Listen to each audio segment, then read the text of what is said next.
either our website or our YouTube. We'll send out the link where we have it loaded. So that way, if you miss anything, you want to go back to it, or you'd like to share it with someone else who wasn't able to come today, we'll be able to do that. All right, the mic is all yours. Thank you so much. Thank you. Well, good morning, everybody. My name is Ernesto Garcia Ortega, and I work for the Texas Parks and Wildlife Department. I'm your local biologist. But before we start, I would like you to see the first slide, which is basically a QR code for all of you that want to take a voluntary survey. It's basically a way for us to justify, funding for these type of events. It's not mandatory, but just, if you want to help us with that, I would really appreciate it. So with that said, let's move on into what's agricultural property tax conversion for wildlife management. So again, I'm Ernesto, and I'm your local biologist for those that didn't know me or we hadn't met before. I cover Hidalgo, Willacy, and Cameron counties, and I work for the Wildlife Division. Texas Parks and Wildlife Department has about 11 or 12 divisions, okay? So even though it says Parks and Wildlife, I only work with the Wildlife Division. So the Estero Llano Grande Park, the Resaca de la Palma, Mission Benson Park, we're all different.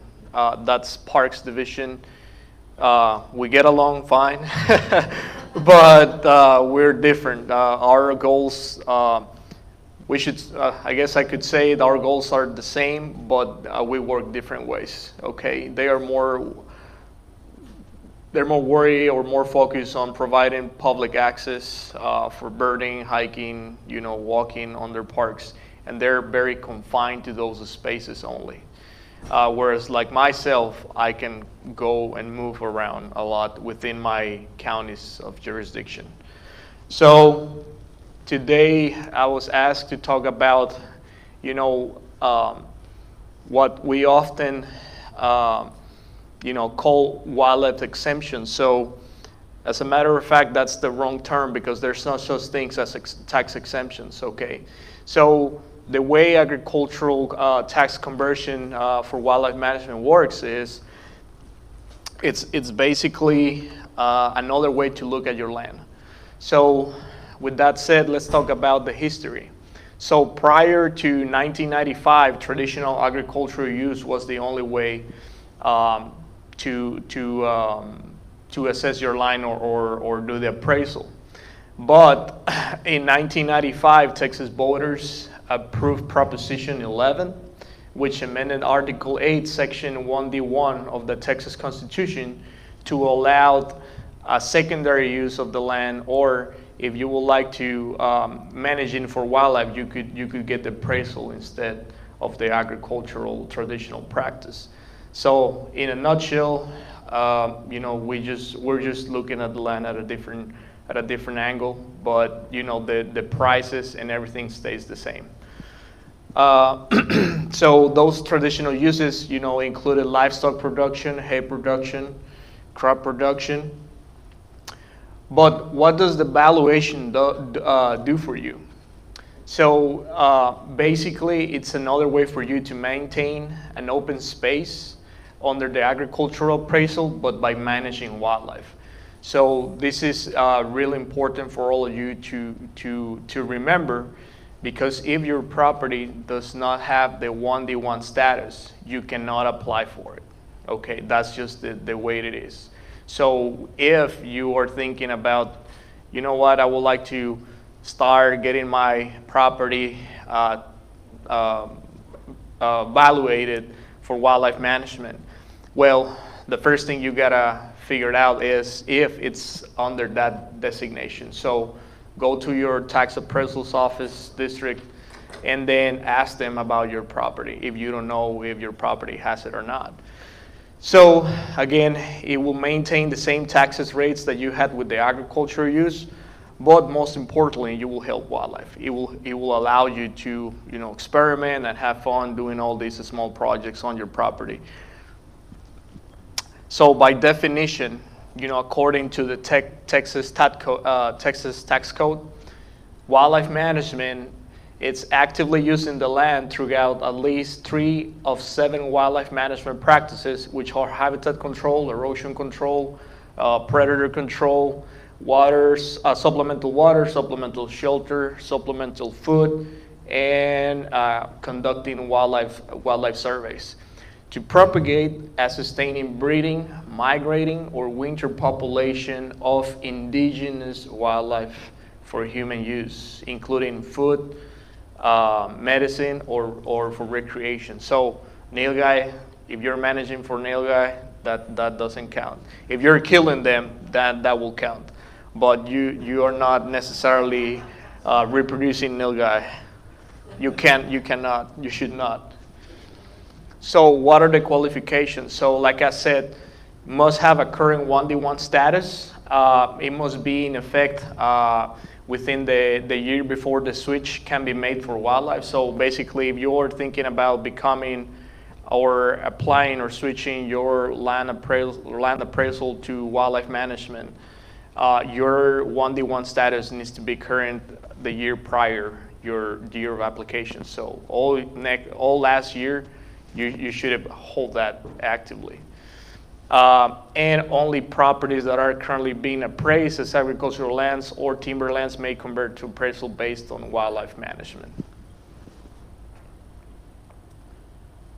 So now that we just talked about the qualifications, we can start talking about requirements, okay? So the process is actually real simple. One way to, I guess, like maybe speed it up, if you would like to get more insight or like more specific answers to your possible questions, you can call me and we can set up a meeting over the phone, or you can just call me any day, and if I don't answer you, I can return your call later.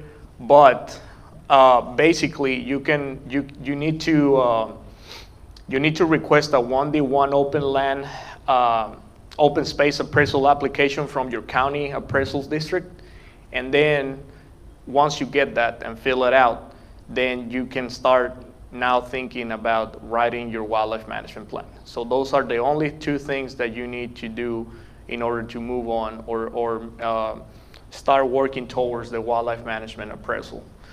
So, however, only properties, again, that are currently being appraised as agricultural lands or timber lands may convert to appraisal based on wildlife management. By law, all applications need to be submitted by April 30th, okay, each year. And then also very important to remember that we do not have anything to do with the submission part. So Texas Parks and Wildlife, it's only serving as a technical guidance, as an advisor for all of you, but all those forms are not returned to us. We are not the ones submitting them for you. We're just there for you to help you making the best decisions and assessing your land and helping you achieving those goals. So these are what the 2 formats look like. The one on the left, it's the one provided by your tax district's office, and then the one on the right, it's the one that you guys can find on our website.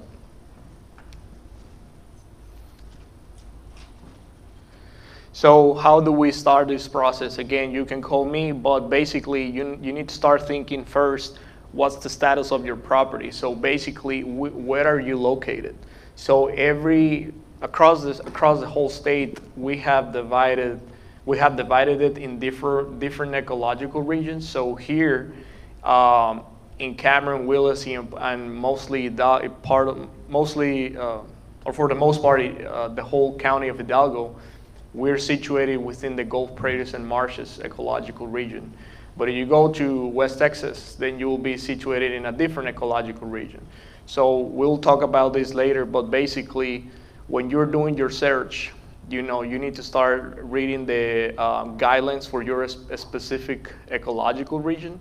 So you need to think about this when you're defining your goals or whatnot, because there might be practices that you're already implementing that are not applicable, and then there are others that might be applicable or you can qualify with, and you didn't even know about it. So if you start reading those guidelines, you will start, having a better idea or understanding on what is expected from you or what you can do based on your manpower, on your budget, on your time, whatnot. So the second thing, again, is like, what are you trying to achieve? So oftentimes, people say, Ernesto, I want to help the ocelots, and I want to help all the wildlife that we can find here in the valley. I want to help white-tailed deer, I want to help turkeys, I want to everything. Well, if your property is only 10 acres, there's nothing wrong about that size. However, realistically, those 10 acres will not hold a population of white-tailed deer because they have big home ranges. Okay, the same thing for turkeys or anything else along those same lines. So you need to be realistic.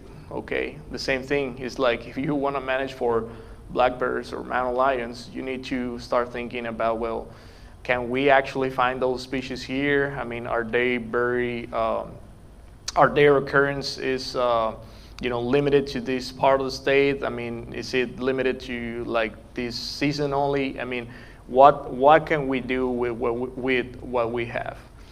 And then in third place is, what are those animal needs? I mean, maybe you have the land and maybe there are opportunities to help these specific or target species that you really like, but you just can't do it because realistically the manpower, the budget, it just doesn't allow you to achieve these goals. So my advice is to start, from like the very easy, straightforward practices that you can find in those guidelines, and then start moving up. And if you actually want to be more committed to do brush management work and apply chemicals on the land and do prescribed burns and do all these type of things that will help wildlife thrive on your property, you can. But then again, you're only required to implement 3 out of those 7. So if you want to do more than that, of course you're more than welcome, and we'll be happy to help you out. But by law you can only implement 3 of those. You only need to implement 3 of those annually. Okay, so that's when you need to start thinking about, like, well, if I wanted to do like 7 or 13 practices, because each category has several practices. I mean, there's more than one way to skin a cat. So, for example, under the erosion control practices option, I mean, you can reshape a gully, or you can create a new pond, or you can do maintenance on your water troughs, or you can start building water troughs, or you can, for example, for supplemental water, you can also create a pond. That could be also like supplemental water. Or you can build a water guzzler, but it would only count as 1. Okay, so that's when you need to start thinking, okay, well, I'm gonna, think this for a minute before I can make these decisions, because that's what the county is gonna evaluate your property on. Okay. So, the practices to help animals to thrive and achieve goals, again, they all need to be realistic. So again, these are the 7 different management practices. Again, you must implement 3 out of those 7. So again, please remember, every category has different options. When you go to the guidelines, you will see what I'm talking about, and we can do it if we have time. But again, you can probably be doing 3 different things under habitat management, and you're like, okay, yes, I'm done, I'm qualifying. No, that's not how it works. You need to do 3 out of those categories. Okay, so you need to be doing 1 for habitat management, and then another 1 for predator control, and then whatever you like, maybe supplemental food or supplemental water. So you need to remember that. So for example, for songbirds here in the valley, that's very realistic. Even though they have big home ranges, we can congregate and we can attract them to our properties, and our properties could serve as feeding stations. So for example, brush management, among the the recommended practices to manage for songbirds. It can be, for example, in the hill country area, they control the regrowth for cedar or mesquite, or protect desirable brush species from browse by deer, okay? Because over there it's a big problem. They have a deer overpopulation problem. So by controlling these numbers, you're also helping wildlife to thrive, or other wildlife to thrive. It could also be controlling for native, exotic, and feral species. Deer, even though they are native, they can become a problem oftentimes. Here, similarly, having the nilgai, if we have a property where there's tons of nilgai, controlling them or shooting them, that will be absolutely a way to qualify or qualify with one of these practices. Sometimes grazing is also beneficial if it's done properly. So whether that's rotational grazing, deferment, or any other type of grazing system, if it's done properly on your property, you can qualify with it, or you can use your cattle or your livestock to shape the landscape you wanna use to help wildlife to thrive. For example, there's another easy one: predator control. Sometimes controlling fire ants or trap cowbirds. That would also help you qualify with in order to get your wildlife management plan approved by the county.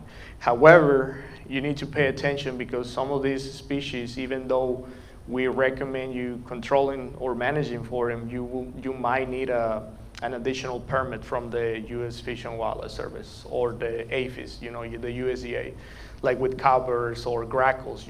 Some of those, grackles are native, right? But you might have to require a depredation permit in order for you to start trapping them or managing them properly. For supplemental food, sometimes it can be as easy as like light disking. If you have heavy equipment on your property and you have the means and the time, you can just disc in the winter, so you can promote fork growth in the spring and summer. That's a practice. Sometimes not disking, that could be another practice. If you leave some cover for like bobwhite quail or scale quail, or when deer are having their fawns, that could be another way for you to qualify with. And then supplemental water. Sometimes I know it's expensive to drill a well, but it can be as easy as just building a guzzler. Okay, so rain guzzler is basically a structure that catches rainwater, and if your property is only like 10 acres in size, one of them will be enough for you to qualify, or I will say that will be enough. The other thing is that for every practice that I'm mentioning, there's an intensity level. What does that mean? That means if I own 100 acres and I decide to start doing, let's say, brush control. I want to start killing brush because I have a mesquite encroachment problem. I need to be realistic again, because the intensity level will dictate how much of that brush I'm gonna have to remove based on my acreage. So if I have 10,000 acres and I wanna do brush work, then maybe there's gonna be an intensity rule that says that I need to remove 10% of my total acreage if I wanna qualify with that practice. So realistically, even though that 10% might be 100 acres only or 1,000 acres, that can dramatically raise your prices. So just bear that in mind when you're thinking about doing all these things. Again, sometimes, just by defer mowing, your regular mowing can help wildlife. And then sometimes you can also do like nest boxes, or if you like bats, there's several resources out there for you to, create your own bat box, or, do brush piles, but just like have cutting, the mesquite branches or huisache branches, so you kind of like make a teepee-shaped shelter for whatever wildlife it's around. That can be another way. And one of the easiest ones, in my opinion, is like doing surveys.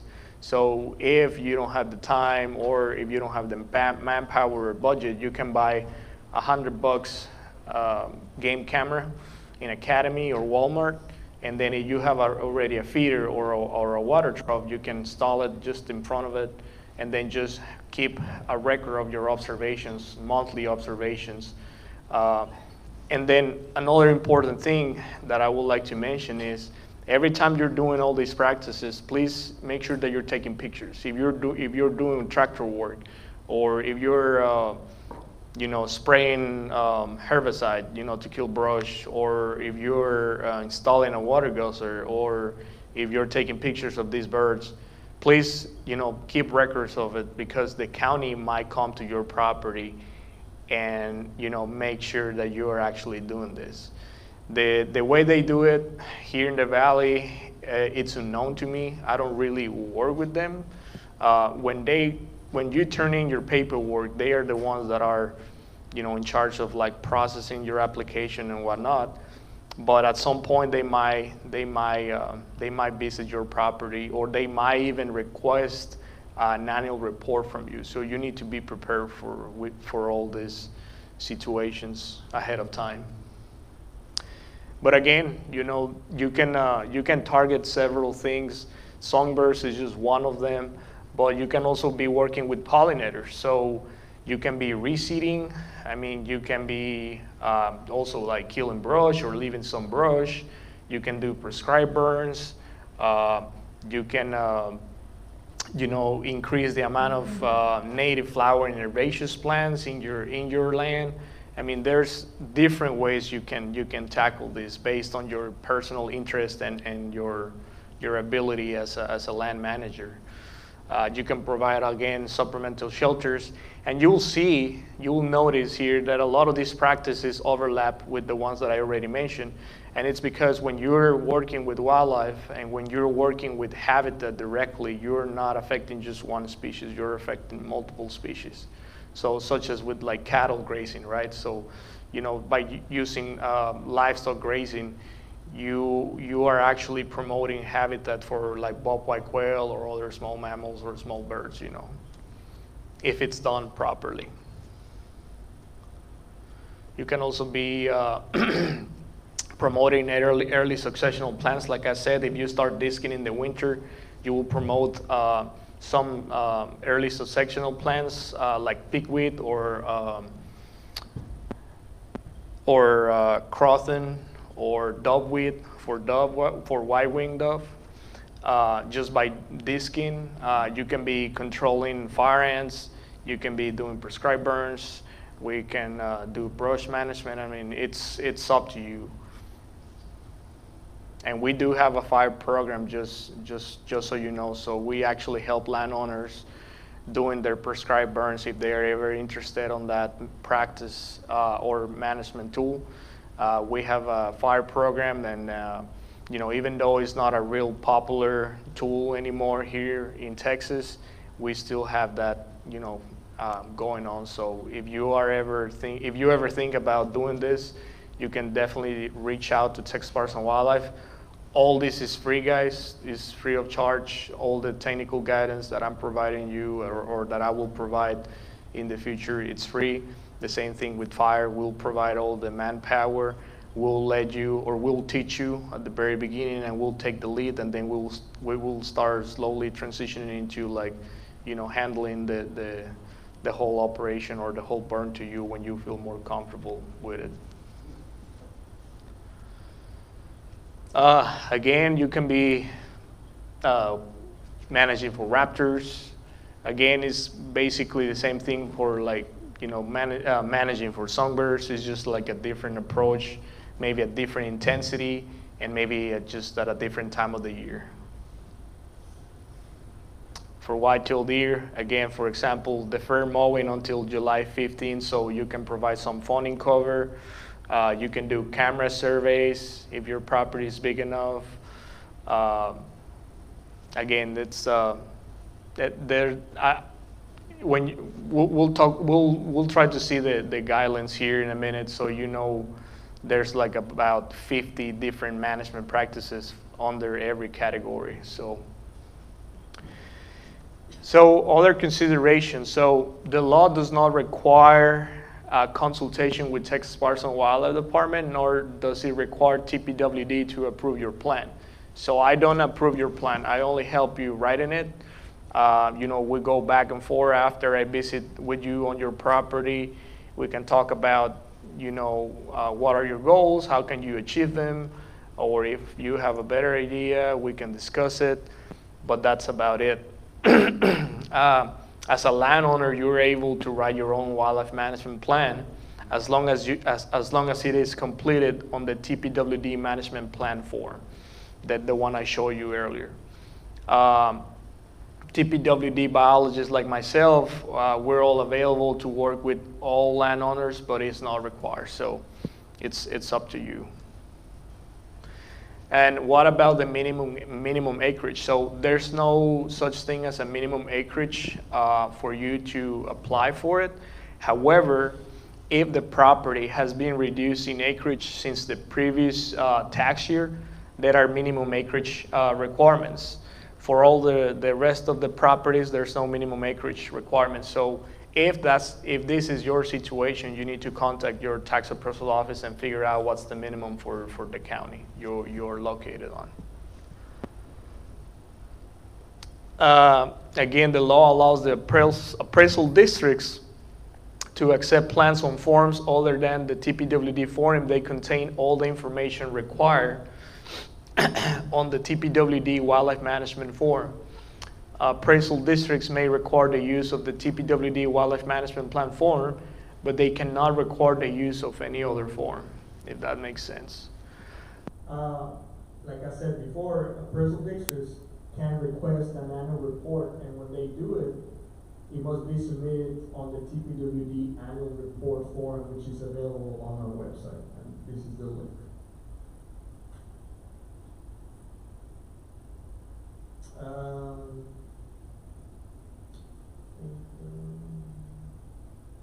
That's repeated, I'm sorry. So what about the primary use of the property? So bear in mind that when you're doing this, you can no longer use your property. Your property can no longer used as another thing for, if it's the primary use of your property should be wildlife management from now on. Okay, it cannot be anything else. That doesn't mean you cannot be growing crops or you cannot be like having livestock, but that should not be the primary use of your property. Okay, it should be actively managed for wildlife. Management practices and activities are prioritized over the other uses of land.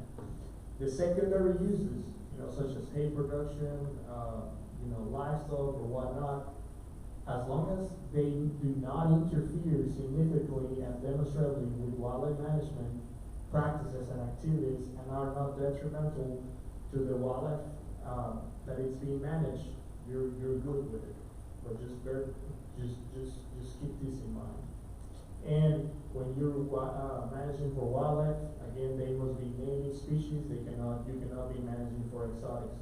Or I guess you could, but you should be like shooting them or trapping them or doing something with them. The species that you're working with, again, they must be relevant to your property. Again, the example of managing white-tailed deer in a place that is only 10 acres in size is not really feasible, since they require a larger range, of like 1 square mile.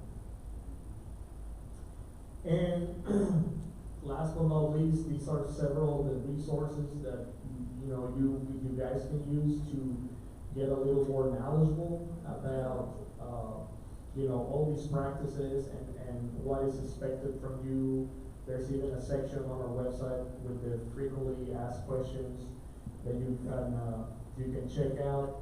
And on YouTube, Jessica Alderson, she's like the wildlife program leader. She is based out of San Antonio. She did a joint wildlife tax valuation workshop last year.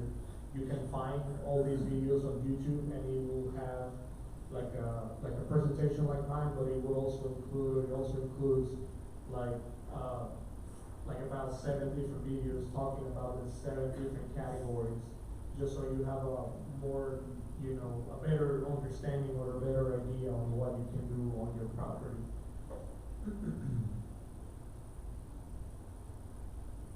And with that said, this is my contact information. I don't know if you guys can read the cell phone number there or not, but it's 956-532-3009, and that's my email address.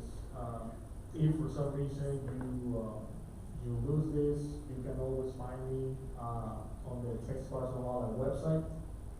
If you go to your Google browser or your internet browser and you type TPWD as in Texas Parks and Wildlife Department and add the name of the county and then the word biologist, then it will take you directly to where you can find my information and everything. And do we have time? Yeah.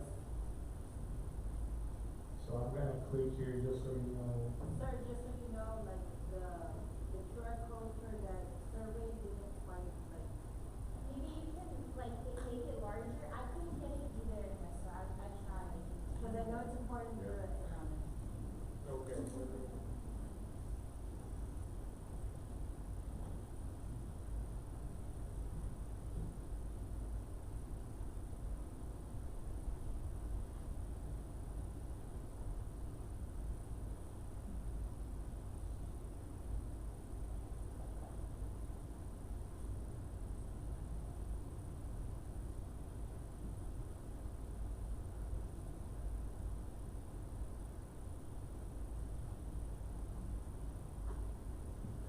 A little better.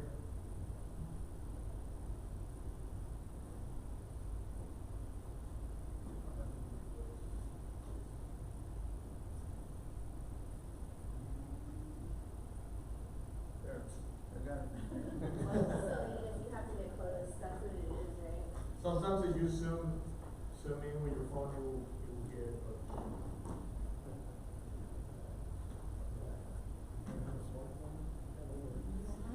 Oh, mine won't get it. But an angle. Maybe it's the angle. don't worry about it. You're always You can always send it and we'll email it out. Okay, yeah. Yes. I'll find a different source of funding to come. So. But you do have time if you want to go through the link. Okay, yes.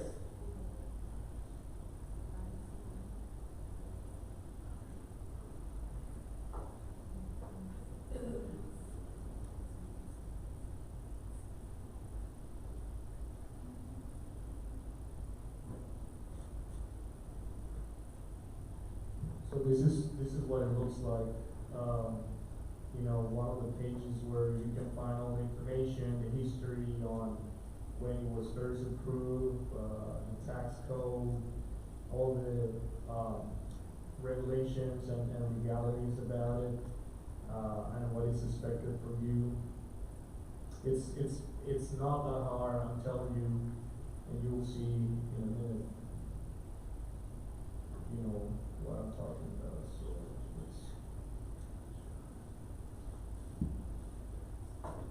So this is the I will say this is the main website. So if you go to your internet browser and you just type agricultural property tax conversion for wildlife management, or even tax wildlife valuation, it should take you to this page, and then there's plenty of information here. So here's like the frequently asked questions section. How do you apply? How many years does it take to get an agricultural appraisal? And then one thing I forgot to mention, guys, is you cannot get the 1D1 status doing wildlife management. What's that? Okay. So if you do not have the 1D1 status, you cannot use wildlife to get it. You need to basically go to tax appraiser's office and figure out how you can get that designation, either doing agriculture or whatnot. On that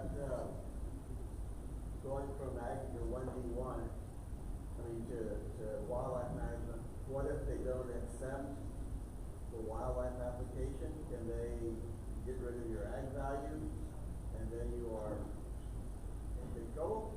Or how does that work? Well, so you can always go back to your act. Go back to Okay, ag? yes, you can go back to your act, whenever you want, basically, yeah.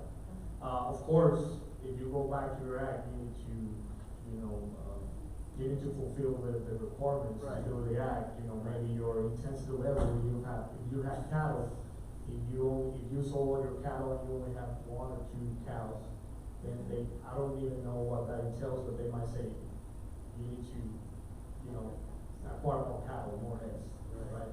But you can always go back. I have never heard anybody saying like they got their plans denied.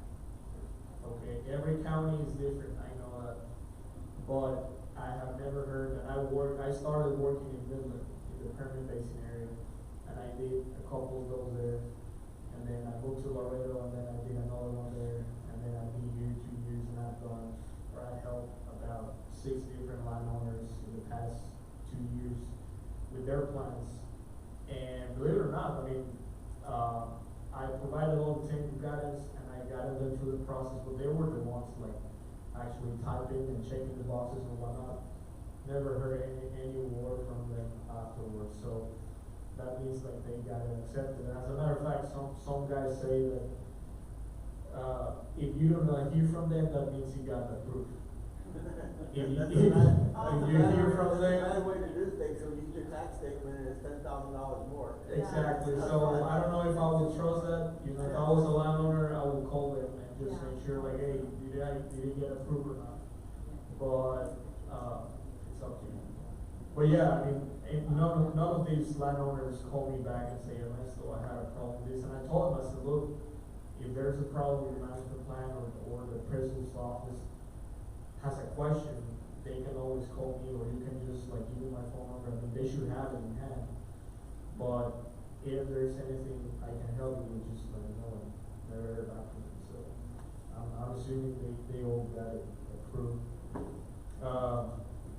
There's different resources here, like such as the handbook of Texas property tax rules, the legal summary of wildlife appraisal. But the one I'm more mostly interested on, it's this section. So you can read wildlife management planning guidelines and forms. So based on this map, you need to find your county, and then based on the county you are on, then you can determine which ecological region you belong to. So here we're in the purple, we're in the gold prairies and marshes, the lower portion. So now that we have identified that, then we go here, and then we click on gold prairies and marshes. And this is where we can find all the information I was telling you about. So you can see that it talks about white-tailed deer, bald-white quail, Rio Grande, wild turkeys, even endangered species, native grassland restoration projects, etc., etc. But you can actually look at the whole PDF here.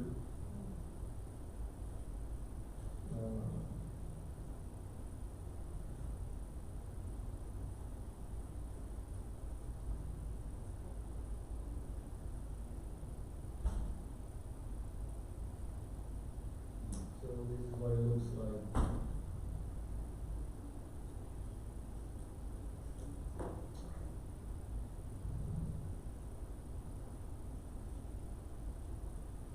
It's very, very straightforward, I'm telling you. So within habitat control, you have grazing management, you have prescribed burning,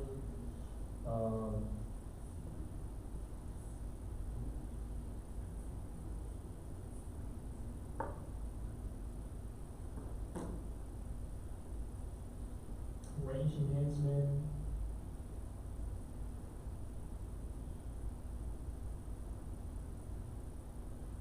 So for example, it says non-native species are not recommended and should be used only in rare and even the non-natives should not exceed 25% of the city mix. So right there, even though it's not telling you necessarily the intensity level, it is actually giving you, kind of like the rule that you need to follow.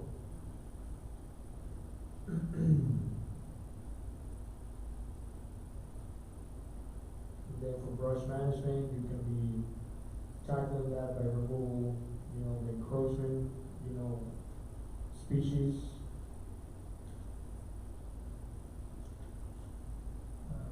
Trying to find the intensity level here.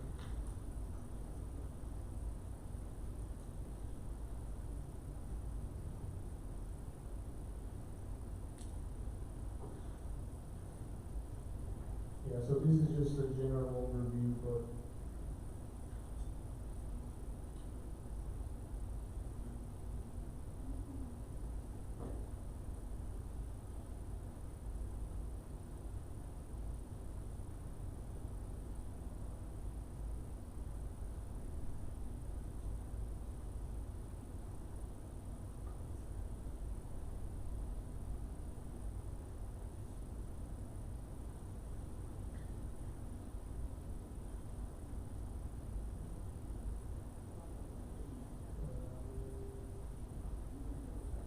so for example, grazing management systems might include one herd, pre-pasture, preferably as a step in moving toward a one herd, or multiple pasture, 4+ grazing system, one herd, 4 pastures.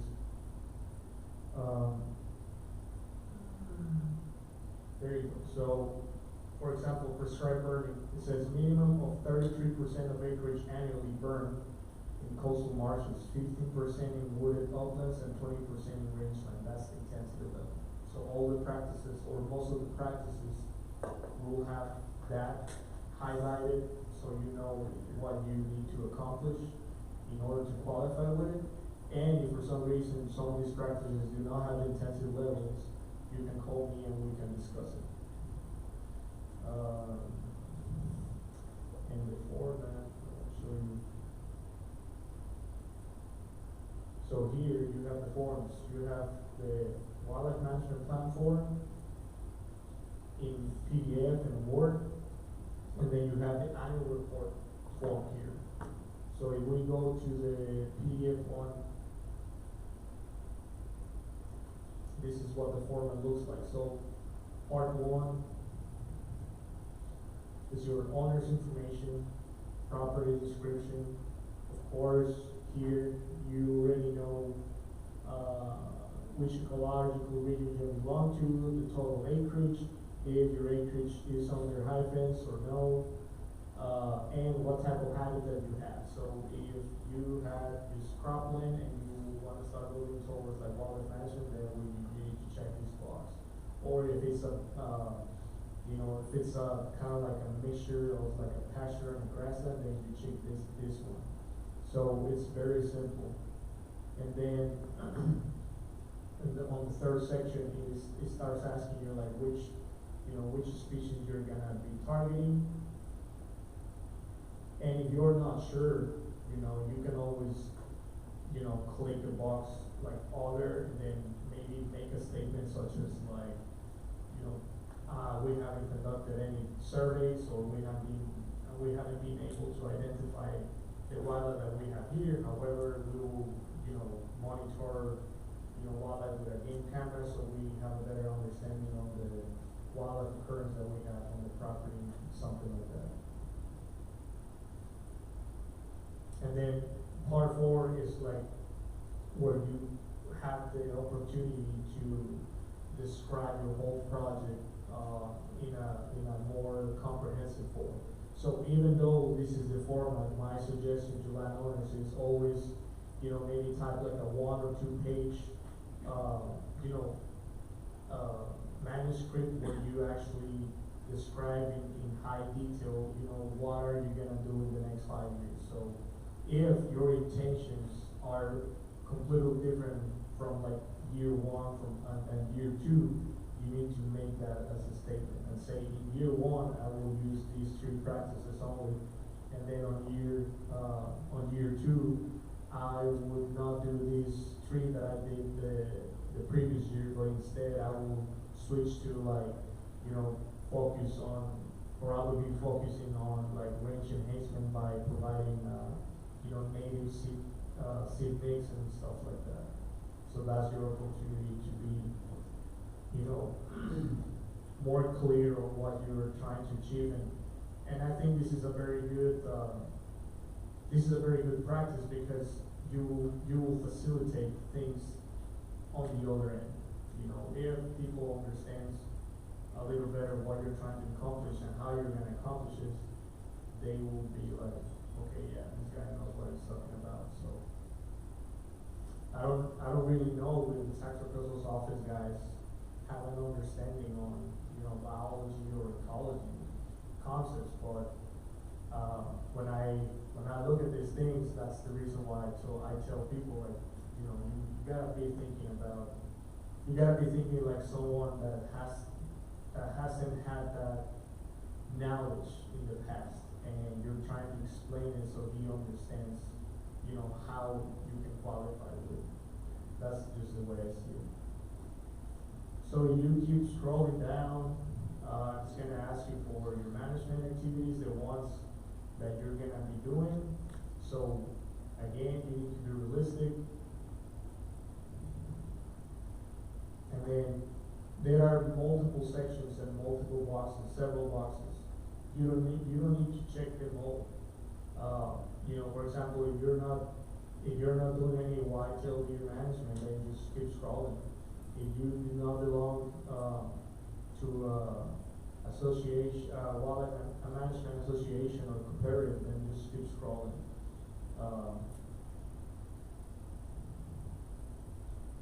And then if that practice does not apply to you, or you would not be applying that practice, then just keep scrolling. However, just keep in mind that there are several practices that might qualify not just under one category but multiple. So, for example, habitat control, you know, grazing management, prescribed burning, range enhancement. Sometimes range enhancement can be also used as a soil erosion control practice because you are promoting early sectional plant growth or other type of plant communities that will ultimately help controlling soil erosion. So you can qualify with that in different categories. With that said, guys, I'm gonna, if we have time, I'll take some minutes for questions. Yes, ma'am. Are there any programs that help like stock the wildlife? Let's say you want to attract turkeys or one lizards or have pollinators or something. To like bring them to your property? Yes. Not really. No. No, not really. So the Texas Parks and Wildlife, you know, we do not handle any wildlife on a daily basis or on a regular basis.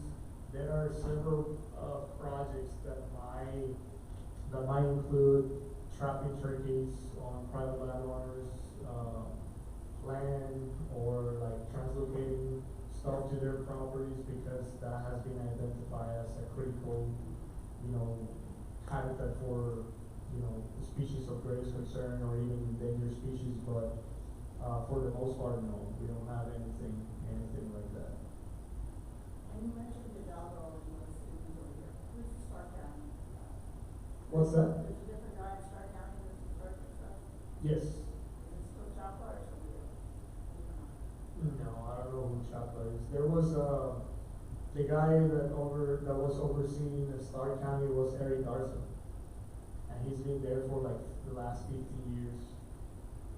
Yeah. So Eric Garza was the biologist for Stark County and also Zapata, but actually now he just became the district leader. So they're looking for a new biologist for Star, or they'll be looking for a new biologist for Star and Zapata counties. Yeah. Any other questions? Yes. You said you have to reapply every single year? Have you filled this out every year? No. I don't think so. No, so you might be required to fill an annual report if the appraisal's office requests you to do that. But other than that, I mean, to my understanding, no. I don't know if the tax appraisal's office requires you to, I don't know how often you need to renew your enrollment. I mean, maybe every 5 years. Huh? Yearly? They'll send a letter asking. But you don't have to submit the wildlife management plan every year. No, but the Just- appraisal district. Okay. will still ask, are you still doing that? I know, because I just know. No, good to know.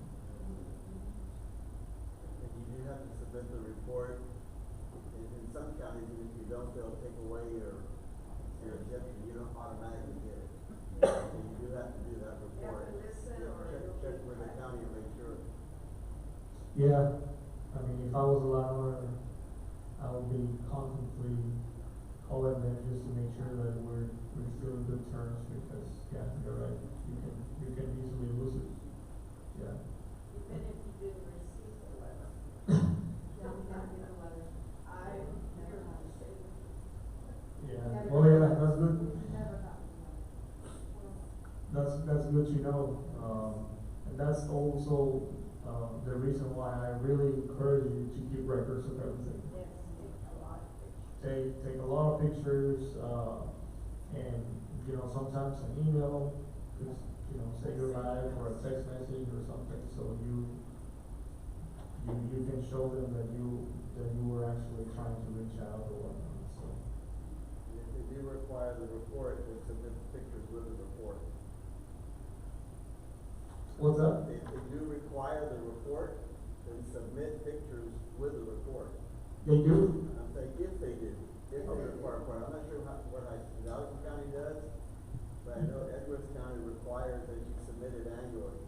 And the more information you give them, that meet all their little check boxes.